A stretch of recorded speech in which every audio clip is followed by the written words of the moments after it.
Baik, Assalamualaikum warahmatullahi wabarakatuh.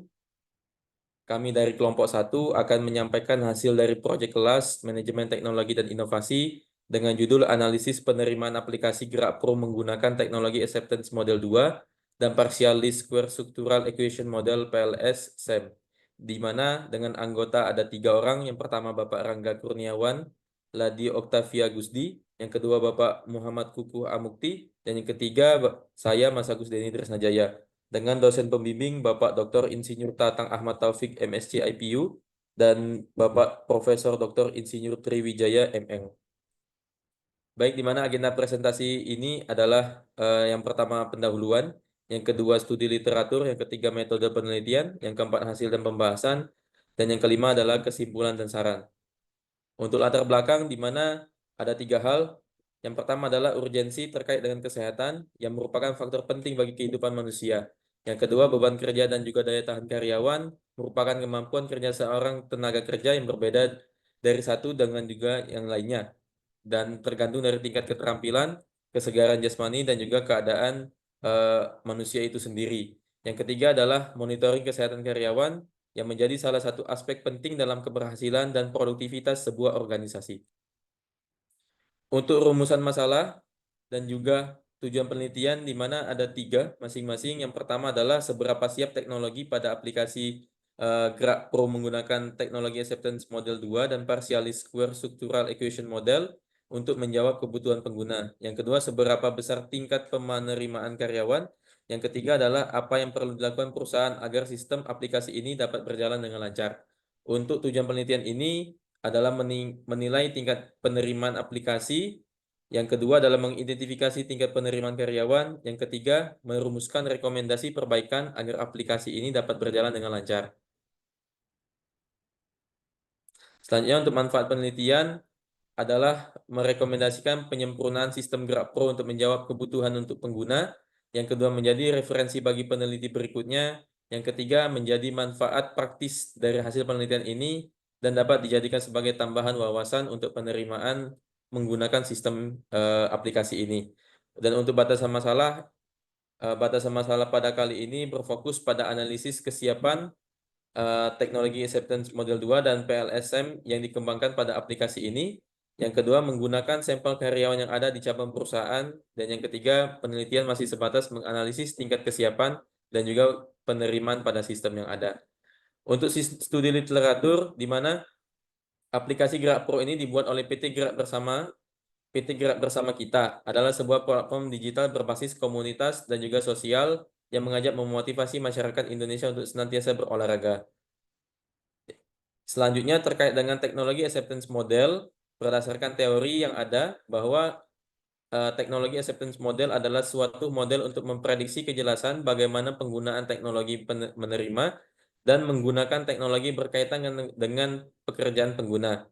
Dan tujuannya dari TAM ini adalah untuk menjelaskan faktor penentu penerimaan, memiliki kelebihan yang penting, yaitu model ini merupakan model yang parsimoni, yaitu model yang sederhana tetapi valid. Dan variabel digunakan juga yaitu persepsi manfaat yang dirasakan, persepsi kemudahan pengguna, persepsi relevansi, kualitas, kemudahan dalam hasil, pengalaman, persepsi niat perilaku, dan juga kemauan serta persepsi perilaku pengguna itu sendiri.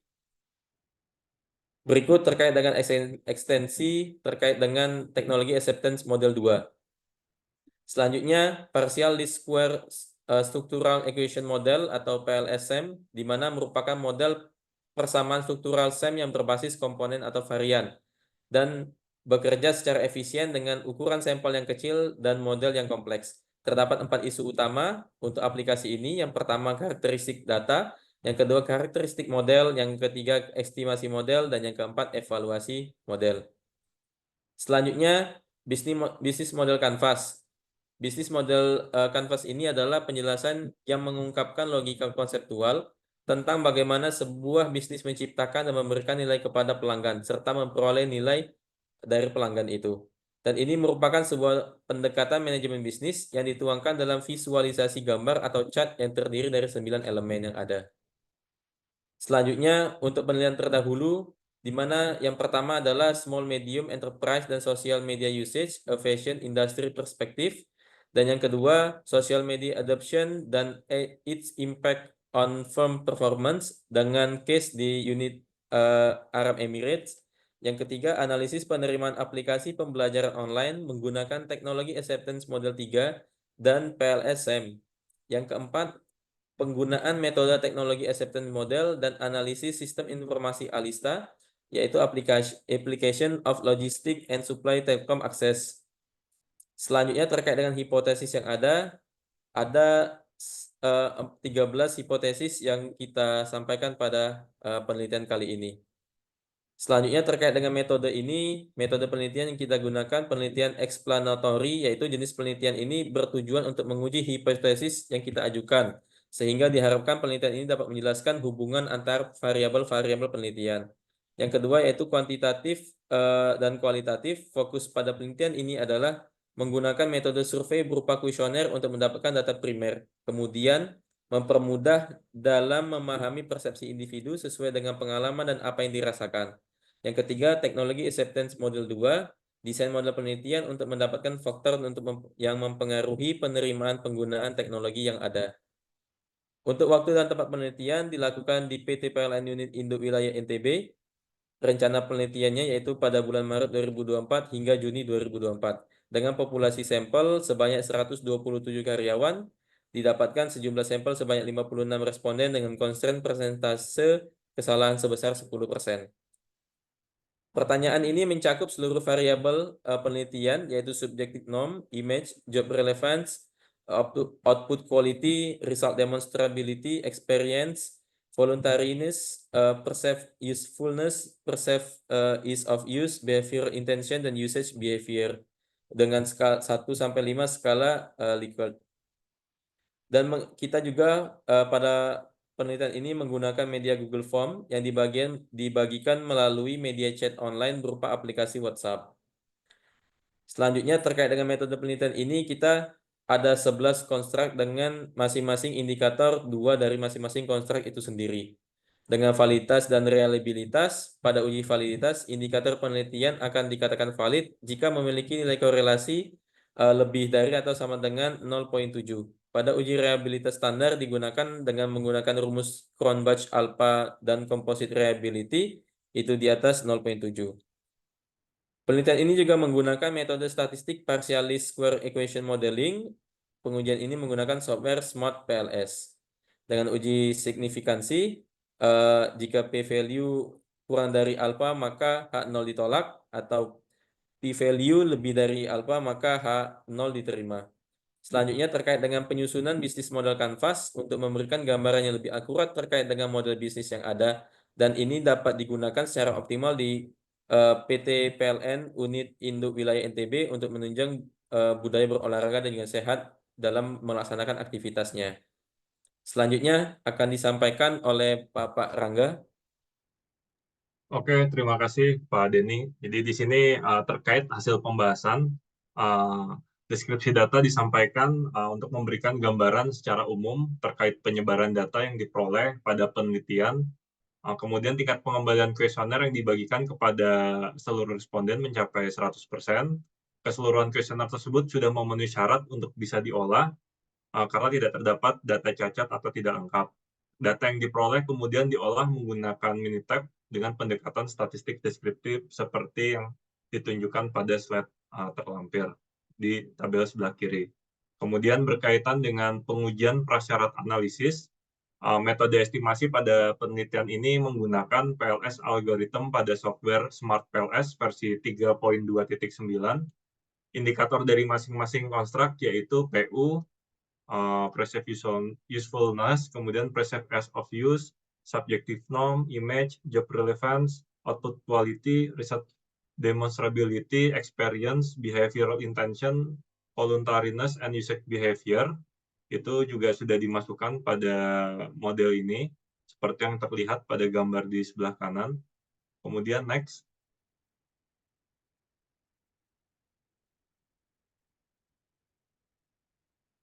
Nah, di sini bisa dilihat untuk loading faktor TAM2, jadi indikator dinyatakan valid jika memiliki nilai loading faktor lebih besar dari 0,70. Jadi semua indikator pada data yang didapatkan memiliki nilai loading factor yang sangat tinggi, di atas 0,9, kecuali untuk indikator behavioral intention, experience, dan usage behavior, seperti yang ditunjukkan pada tabel sebelah kiri. Kemudian berkaitan dengan average variance extracted TAM2, ini semua indikator pertanyaan pada pengujian TAM2 ini dinyatakan valid, sehingga dapat dipastikan bahwa semua responden yang mengisi kuesioner dapat memahami semua pertanyaan yang diberikan oleh peneliti. Untuk masing-masing nilai AV-nya dari masing-masing konstruk bisa dilihat pada tabel sebelah kanan. Oke, next. Kemudian pengujian selanjutnya adalah bertujuan untuk menilai validitas konvergen dari suatu konstruk, yang mana indikator akan dinyatakan valid jika mempunyai nilai yang lebih besar sama dengan 0,5. Nah, kemudian setelah pengujian AV tersebut dilakukan, selanjutnya dilakukan pengujian validitas diskriminan dengan mengukur nilai loading faktor masing-masing indikator terhadap nilai cross-loading-nya. Nah, bisa dilihat pada tabel 6 di sebelah kiri tersebut, kondisi ini menyatakan validitas diskriminan yang baik. Jadi maksudnya apa? Bahwa indikator tersebut dengan jelas mengukur konstruk yang dimaksud, sehingga harapan model lebih mungkin memberikan hasil yang dapat diandalkan dan memberikan interpretasi yang akurat. Nah, kemudian di bagian kanan, tabel bagian kanan, Cronbach alpha itu, nah di sini dari hasil pengujian reliabilitas dengan menggunakan Cronbach alpha didapatkan hasil yang baik, karena koefisien reliabilitas dari setiap variabel yang diuji mendekati nilai 1, yang mana standar minimalnya hanya 0,7. Kondisi ini menginformasikan bahwa penelitian ini mempunyai nilai konsistensi yang tinggi, seperti yang ditunjukkan pada tabel sebelah kanan, tabel 7. Oke, next. Kemudian setelah prasyarat valid, kemudian langkah selanjutnya adalah melakukan pengujian inner modeling TAM2. Nah, setelah pengujian validitas dan reliabilitas telah memenuhi syarat, maka selanjutnya adalah melakukan analisis data dengan pengujian inner modeling, yaitu untuk melihat apakah hipotesis tentang hubungan tersebut didukung oleh data. Nah, jadi untuk melihat pengaruh variabel independen terhadap variabel dependen, maka menggunakan standar nilai p-value kurang dari 0,05 dan T statiknya lebih besar dari 1,96. Sehingga berdasarkan uji signifikansi inner loading, didapat hasil seperti pada tabel sebelah kiri. Nah, kemudian untuk tabel 10 di sebelah kiri bawah menunjukkan terdapat 6 hipotesis yang memiliki hubungan yang signifikan dan terdapat 7 hipotesis yang tidak signifikan. Jadi dari hipotesis 11 dari 13 hipotesis yang kami buat pada metode penelitian sebelumnya, itu terdapat 6 hipotesis yang memiliki hubungan yang signifikan.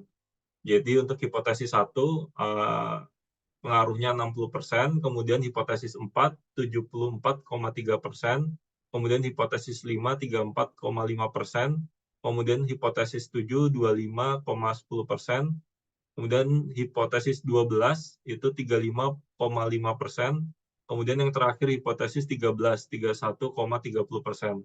Untuk sisanya, hipotesis yang lainnya itu diklasifikasikan sebagai tidak signifikan.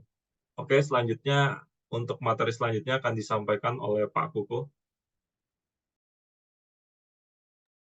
Baik, untuk memetakan profil bisnis terutama pada aktivitas corporate wellness program, maka dilakukan sebuah metode yakni bisnis model canvas. Untuk customer segmen dari BMC ini yakni pegawai usia di atas 50 tahun, kemudian pegawai proses bisnis kritikal, kemudian ada pegawai struktural atau BOD-3 ke atas, BOD-3, BOD-2, dan BOD-1.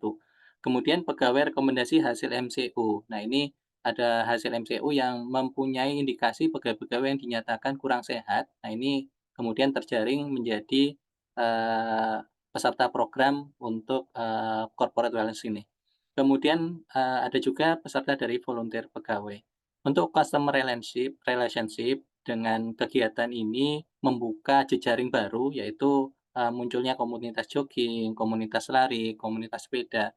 Untuk channel ataupun kanal komunikasinya dengan menggunakan aplikasi Gerak Pro kemudian melalui WhatsApp group yang dibuat untuk memudahkan koordinasi dan komunikasi, dan serta pemantauan peserta wellness program ini, kemudian terakhir dengan aplikasi manajemen surat. Untuk key partner-nya, yaitu provider aplikasi dalam hal ini dibesut oleh PT Gerak Bersama Kita, kemudian rekan-rekan dari pelayanan human capital, dan ada beberapa dari komunitas olahraga. Key activities-nya adalah penugasan atau workout. Ini di dalam aplikasi dibuat penugasan-penugasan dan beberapa kompetisi yang bisa dilakukan ataupun diikuti oleh peserta program. Kemudian ada beberapa misi sampai dengan akhir tahun yang bisa dijalankan oleh peserta program, dan ada group challenge. Ini yang menantang si pengguna itu untuk tetap beraktivitas. Untuk key resource-nya adalah berawal dari ataupun yang paling utama adalah motivasi pegawai tersebut untuk tetap aktif dan bersemangat mengikuti aktivitas program. Kemudian tergantung pada keandalan gadget pegawai juga, dan ada keterjangkauan sinyal internet karena program ini terpantau secara online. Nah, value proposition-nya, apa sih nilai-nilai utama dari aktivitas ini? Yaitu yang diunggulkan adalah aktivitas olahraga ini terpantau secara online. Jadi oleh siapapun itu bisa diakses dan bisa dimonitor. Kemudian pembakaran kalori lebih terukur. Jadi ketika melakukan sebuah aktivitas, itu nanti akan ada pembedaan antara yang jalan, lari, maupun yang bersepeda. Nah, itu nanti akan terukur sejauh mana pembakaran kalori yang bersangkutan itu bisa mencapai program atau target yang ditentukan. Kemudian terdapat kompetisi dengan user lainnya untuk tetap menciptakan aktivitas kompetisi. Ada beberapa penugasan, dan yang terakhir yang tak kalah adalah adanya poin dan reward bagi pengguna aktif. Cost structure-nya adalah biaya berlangganan, kemudian ada biaya medical check up, kemudian ada biaya SBO, spiritual, budaya, dan olahraga. Nah, tujuan akhirnya adalah menciptakan revenue stream, yaitu berupa penurunan biaya pemeliharaan kesehatan pegawai dari seluruh aktivitas dilakukan oleh pegawai tersebut, kemudian peningkatan produktivitas pegawai. Artinya ketika pegawai sehat, maka produktivitas kerja juga akan meningkat. Next. Nah, kesimpulan dari seluruh uji yang sudah dilakukan adalah dengan menganalisis penerimaan aplikasi Gerak Pro oleh pegawai PLN UI WNTB ini didasarkan atas kuesioner yang dikumpulkan dari 69 responden. Hasil analisis SEM-nya menunjukkan semua variabel memiliki nilai di atas 0,70. Artinya, kuesioner yang disebar dinyatakan valid dan reliable dan bisa diolah menggunakan SEM secara keseluruhan memenuhi syarat dan dapat diterima. Dan tak lupa BMC juga digunakan untuk memetakan kekuatan dan kelemahan proses bisnis. Kemudian bagaimana hasil ujinya terkait dengan kesiapan teknologi terhadap implementasi corporate wellness, ini menjawab rumusan masalah di bab 1. Yang pertama terkait dengan behavior intention terhadap usage behavior. Ini H1-nya, behavioral intention-nya ini ternyata berpengaruh positif terhadap usage behavior. Kemudian perceived usefulness terhadap behavior intention. Di H2-nya, perceive ini tidak berpengaruh positif ternyata terhadap behavior intention. Kemudian di H3-nya, perceive is of use tidak berpengaruh positif juga terhadap behavior intention. Di H4-nya, voluntariness berpengaruh positif terhadap behavioral intention. Di H5-nya, voluntaris berpengaruh positif terhadap subjective norm. Next. Untuk H6-nya, ini juga tidak berpengaruh positif dari experience-nya. Kemudian H7-nya, experience tidak berpengaruh positif terhadap perceived usefulness. Di H8-nya, subjective norm tidak berpengaruh negatif terhadap perceived usefulness. Di H9-nya, image tidak berpengaruh positif terhadap perceived usefulness. Di H10-nya, job relevant tidak berpengaruh positif terhadap perceived usefulness. Di H11, output quality tidak berpengaruh positif terhadap perceived usefulness. Di H12, result demonstrability berpengaruh positif terhadap perceived usefulness. Dan di H13, perceived ease of use berpengaruh positif terhadap perceived usefulness. Next. Nah, kemudian kesimpulan yang bisa ditarik adalah terkait dengan pengaruh voluntaris terhadap penggunaan aplikasi Gerak Pro, yaitu di H4. Jadi ketika berbicara voluntaris ada dua constraint, yaitu di H4 dan H5, dan untuk hasil ini dua-duanya ternyata memiliki pengaruh positif terhadap behavior intention maupun subjective norm. Kemudian terkait dengan PMC, untuk menjawab rumusan masalah ketiga, yaitu pertanyaan apa yang perlu dilakukan perusahaan agar aplikasi Gerak Pro ini bisa berjalan dan terimplementasi. Nah, ini hasilnya bisa dipetakan dari bisnis model Canvas yang sudah dipetakan pada aktivitas Corporate Wellness Program. Di antaranya adalah PLN harus lebih menginternalisasikan kembali beberapa norma-norma ataupun informasi sebagai berikut. Yang pertama adalah aktivitas olahraga terpantau secara online. Ya, ini mungkin yang nanti akan menyebabkan motivasi pegawai untuk tetap aktif untuk melakukan aktivitasnya. Kemudian pembakaran kalori lebih terukur, terdapat kompetisi dengan user lainnya, kemudian terdapat penugasan aktivitas olahraga, dan terakhir terdapat poin dan reward bagi pengguna aktif. Yang ini nantinya di akhir tahun akan diumumkan peserta-peserta yang cukup aktif dan memiliki poin yang paling banyak. Next. Kemudian sarannya, karena kesukarelaan atau voluntarism memiliki pengaruh signifikan terhadap niat berperilaku sebesar 74,30% dan norma subjektif sebesar 34,50%, maka PLN UIW NTB harus memastikan bahwa pengguna teknologi ini bersifat sukarela. Ini bisa dilakukan dengan memberikan kompetisi terbuka. Jadi selain yang ada di aplikasi, sebaiknya dibuat kompetisi terbuka di lokal UIW NTB, sehingga pegawai tidak merasa terpaksa untuk menggunakannya dan cukup familiar untuk menggunakannya. Kemudian yang kedua, pengalaman atau experience berpengaruh signifikan terhadap persepsi kegunaan sebesar 25,10%. Nah, PLN UIW NTB bisa menyediakan sosialisasi dan dukungan yang memadai untuk pengguna baru maupun untuk pengguna-pengguna yang masih dan kurang aktif, serta memastikan bahwa pegawai memiliki kesempatan untuk berinteraksi dengan teknologi di dalam aplikasi ini dalam berbagai kegiatan yang diciptakan perusahaan untuk memperkaya pengalaman mereka dalam menggunakan aplikasi.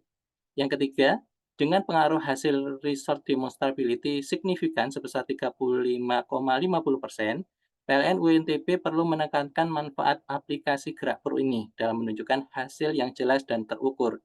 Ini dapat dilakukan melalui testimoni pegawai yang telah aktif menggunakannya untuk menunjukkan seberapa sih besarnya manfaat yang nyata dari penggunaan teknologi tersebut.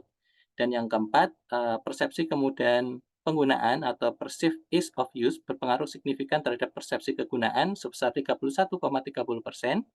Oleh karena itu, PLN UIW NTB harus mendorong pengembang aplikasi Gerak Pro pada desain antarmukanya itu dibuat lebih intuitif dan ramah pengguna, serta menyediakan dokumentasi yang jelas dan bantuan teknis yang mudah diakses oleh pengguna. Dan yang terakhir, untuk terus memahami faktor-faktor yang mempengaruhi penerimaan teknologi ini, PLN harus secara rutin mengadakan survei dan mengumpulkan umpan balik dari pengguna. Hal ini membantu dalam menyesuaikan strategi penerimaan teknologi berdasarkan data terbaru. Next. Ini ada beberapa referensi yang kami gunakan. Next lagi. Baik, terima kasih. Demikian paparan dari kelompok kami. Terima kasih atas perhatiannya. Kami tutup. Assalamualaikum warahmatullahi wabarakatuh.